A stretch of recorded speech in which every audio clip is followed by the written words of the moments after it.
Up to 50,000 people have taken part in a demonstration against the government's four-year austerity plan in Dublin. The protest was organised by the Irish Congress of Trade Unions. Union leaders told protesters that the European interventions into Ireland's economic problems were weapons of economic destruction. It was billed as a chance for ordinary people to voice their view on the crisis facing Ireland. Despite this morning's snow, it soon became clear that the protest against austerity measures and bank bailouts was going to be a big event.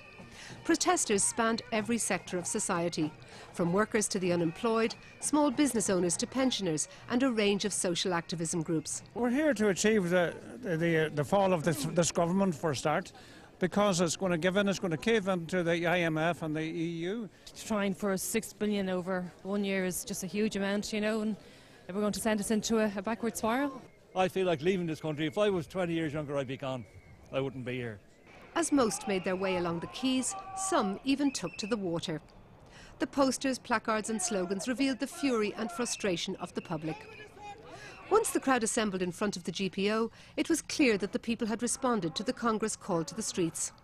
Organisers said Gardaí had told them the turnout was over 100,000. However, the Garda press office told journalists they put the figure at between 40 and 50,000. But whatever the actual numbers, the anger on the platform was palpable. This is what I think of the National Recovery Plan. It needs to be called the National Devastation Plan. Where is our future lies? It lies with no jobs, no opportunities, long-term unemployment, high taxes and a poor standard of living. We are calling on this government and telling them we can't pay. The purse is empty. There has to be a fairer way. Thank you. Can I ask you for a minute's noise with one word? Out! Out! Out! Out! The organisers of today's event will undoubtedly be pleased with the turnout, particularly given this morning's adverse weather. The big question now, though, is will it make any difference, either to the IMF rescue plan or to the budget on the 7th of December? Does anybody in this country or Dáil Éireann think that we can, as a people, afford to pay 6.7% on money that we didn't ask for in the first place and that has been forced upon us to bail out the banking system here and the banking system in Europe, which is in hock £509 billion. We can't pay that money and we won't pay that money. After the main march, which passed off peacefully, there was a further left-wing demonstration at the O'Connell Monument. Around 400 protesters then headed towards Leinster House, where they were met by a large force of Gardaí, including the guarded dog unit. One person was arrested for public order offences. The big question now is, what is the next move for the protesters, and how far will they go to make their case? And Ingrid joins me now in studio. Ingrid, if we could, whatever about the dispute over numbers, this sends a very loud message to the government, does it not? It certainly does, Una, and at the worst possible time for the government. Remember, not just has the government lost a by-election this week, it also is in negotiations with the IMF and the European Union in Dublin at the moment. Those discussions are very, very tight-framed. They're very, very significant.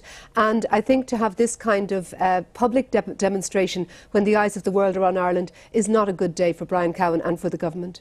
And where to next for those opposed to the government's measures? What can they do given that tight time frame? Well, that's the question. I mean, we have the suspicion that the EU bailout or the IMF bailout may be sorted out tomorrow evening or before markets close on Monday morning. We've got the budget on the 7th of December. It's a very, very tight time frame. Hard to see where they're going to go at the moment. The next big opportunity for them to voice their views is in the election. Ingrid Miley, thank you for that. Well, as protesters gathered in Dublin, discussions on the final shape of an EU-IMF rescue package continued. A deal on an €85 billion loan for Ireland is expected to be concluded tomorrow before markets open on Monday. Today, opposition parties warned of the dangers of a high interest rate for the country. Darryl Jacob was over the moon. He's a big, tall horse, and obviously he needs a lot of growing into himself. But you know, Nick is very confident that he put up a good run today. Earlier, killer when he ran out the game winner of the fighting fifth hurdle, while odds-on shot Big Bucks had no problem landing the long-distance hurdle under stand-in jockey Tony McCoy. Colin Murray, RTE News. Graham McDowell today conceded defeat to Martin Keimer in their battle to become Europe's #1. Thanks, Joe. And the main news again. Up to 50,000 people have taken part in a demonstration against the government's 4-year austerity plan in Dublin. The protest was organised by the Irish Congress of Trade Unions. Union leaders told protesters that the European interventions into Ireland's economic problems were weapons of economic destruction. And that's all the news so far this Saturday. From Joe and from me, a very good evening.